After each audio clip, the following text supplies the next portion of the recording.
CUET PG എക്സാമിന്റെ score card കഴിഞ്ഞ ദിവസം പബ്ലിഷ് ചെയ്തിട്ടുണ്ടായിരുന്നു. അപ്പൊ അതിലൂടെ CUET എക്സാമിൽ എത്രയാണ് സ്കോർ കിട്ടിയത് എന്നുള്ളത് നമുക്ക് അറിയാൻ വേണ്ടി പറ്റും.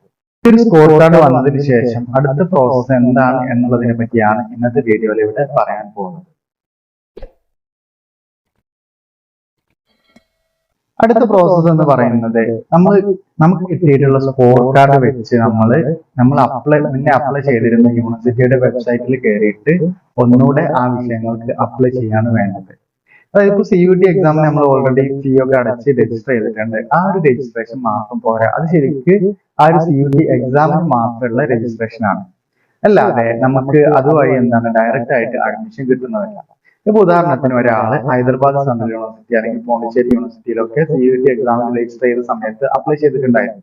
അപ്പൊ ആ ഒരു സമയത്ത് ഇനി അവർ ഡയറക്റ്റ് ആയിട്ട് റാങ്ക് ലിസ്റ്റ് ഇട്ട് നമ്മൾ അഡ്മിഷൻ വിളിക്കല്ല ചെയ്യണം. നമുക്ക് കിട്ടിയിട്ടുള്ള CUETയുടെ സ്കോർ വെച്ച് ആ യൂണിവേഴ്സിറ്റിയുടെ വെബ്സൈറ്റിൽ കയറിയിട്ട് നമ്മൾ ഒന്നുകൂടെ അപ്ലൈ ചെയ്യണം. ഈ അപ്ലൈ ചെയ്ത ആളുകളെ വെച്ച് അവരൊരു റാങ്ക് ലിസ്റ്റ് ഇട്ടും അതിൽ വെയിറ്റിംഗ് ലിസ്റ്റ് ഉണ്ടാവും, അതുപോലെ റിസർവേഷൻ ലിസ്റ്റ് ഉണ്ടാവും, അതുപോലെ മെയിൻ ലിസ്റ്റ്, അങ്ങനെ 3 ലിസ്റ്റ് അവർ ഇടുന്നതായിരിക്കും. എന്നിട്ട് ആ ഒരു ലിസ്റ്റ് വെച്ചായിരിക്കും അവര് അഡ്മിഷൻ പ്രോസസ്സ് നടത്തുക. സ്വാഭാവികമായിട്ടും ആ ലിസ്റ്റ് ഇട്ട് കഴിഞ്ഞ് അവര് അഡ്മിഷൻ ഡേറ്റും കൗൺസിലിംഗ് ഡേറ്റും ഒക്കെ പറയും. അന്നാണ് നിങ്ങൾ പോയിട്ട് അഡ്മിഷൻ എടുക്കേണ്ടത്. അല്ലാതെ നമ്മൾ CUET എക്സാമിന് അപ്ലൈ ചെയ്തു എന്ന് കരുതി നമുക്ക് അഡ്മിഷൻ കിട്ടുന്നതല്ല. മറ്റൊരു കാര്യം ശ്രദ്ധിക്കാനുള്ളത്, നമ്മൾ ഈ സെപ്പറേറ്റ് യൂണിവേഴ്സിറ്റിയിൽ അപ്ലൈ ചെയ്യുന്ന സമയത്ത് നമ്മൾ ഓരോ യൂണിവേഴ്സിറ്റിക്കും സെപ്പറേറ്റ് ആയിട്ട് ഫീ കൂടി അടയ്ക്കേണ്ടതുണ്ട്. ഏകദേശം 300 മുതൽ 800 വരെയാണ് ഓരോ യൂണിവേഴ്സിറ്റിയുടെ ഫീസ്. സെപ്പറേറ്റ് എന്നാൽ മാത്രമേ ആ റാങ്ക് ലിസ്റ്റിൽ നമ്മൾ പെടുള്ളൂ. പലരും ചോദിക്കുന്ന ഒരു സംശയമാണ് ഓരോ യൂണിവേഴ്സിറ്റിയുടെയും കട്ട് ഓഫ് മാർക്ക് സംവിധാനം ഉണ്ടോ എന്നുള്ളത്. നിലവിലിപ്പോ നെറ്റ് എക്സാമിന്റെ അല്ലെങ്കിൽ നീറ്റ് എക്സാമിനെ CUET എക്സാമിന്റെ പർട്ടിക്കുലർ കട്ട് ഓഫ് മാർക്ക് നമുക്ക് പറയാൻ വേണ്ടി ഓരോ വിഷയത്തിനും ഓരോ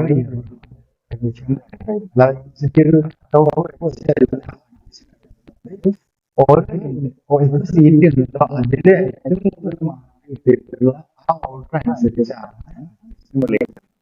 അപ്പൊ അതുകൊണ്ട് തന്നെ നിങ്ങൾക്ക് അറിയാനുള്ള ഒരു സംവിധാനം എന്ന് പറയുന്നത്, നിങ്ങൾ വിചാരിച്ച യൂണിവേഴ്സിറ്റിയിൽ ഇപ്പൊ പഠിക്കുന്ന ഏതെങ്കിലും കുട്ടികളെ കോണ്ടാക്ട് ചെയ്ത് കഴിഞ്ഞാൽ അവർക്ക് ഒരു പക്ഷെ അറിയുന്നുണ്ടാവും ലാസ്റ്റ് എത്ര മാർക്ക് കിട്ടിയവരാണ് ലാസ്റ്റ് ആയിട്ട് അഡ്മിഷൻ. ആ ഒരു സംവിധാനമായി നമുക്കത്. അപ്പൊ CUET എക്സാം കഴിഞ്ഞു, അതുപോലെ അതിന്റെ മാർക്ക് ലിസ്റ്റ് വന്നു. അപ്പൊ ഇനി ചെയ്യാനുള്ള പ്രോസസ്സ് എന്ന് പറയുന്നത് കൃത്യമായിട്ട് ഓരോ യൂണിവേഴ്സിറ്റിയും അവരുടെ ഷെഡ്യൂളുകളും മറ്റൊക്കെ ഇടുന്നതായിരിക്കും. അതിനനുസരിച്ച് ആ യൂണിവേഴ്സിറ്റിയുടെ വെബ്സൈറ്റിൽ കയറിയിട്ട് നിങ്ങൾ അപ്ലൈ ചെയ്യുക, ഫീ അടയ്ക്കുക. അതിനനുസരിച്ച് അവർ റാങ്ക് ലിസ്റ്റ് ഇടും. ആ റാങ്ക് ലിസ്റ്റ് അനുസരിച്ച് നിങ്ങൾ അവർ പറയുന്ന അഡ്മിഷൻ എടുക്കുക. അതാണ് അടുത്ത പ്രോസസ്സ് എന്ന് പറയുന്നത്. അല്ലാതെ CUET എക്സാം എഴുതിയത് കൊണ്ട് മാത്രം നിങ്ങൾക്ക് അഡ്മിഷൻ കിട്ടുന്നതല്ല. Thank you.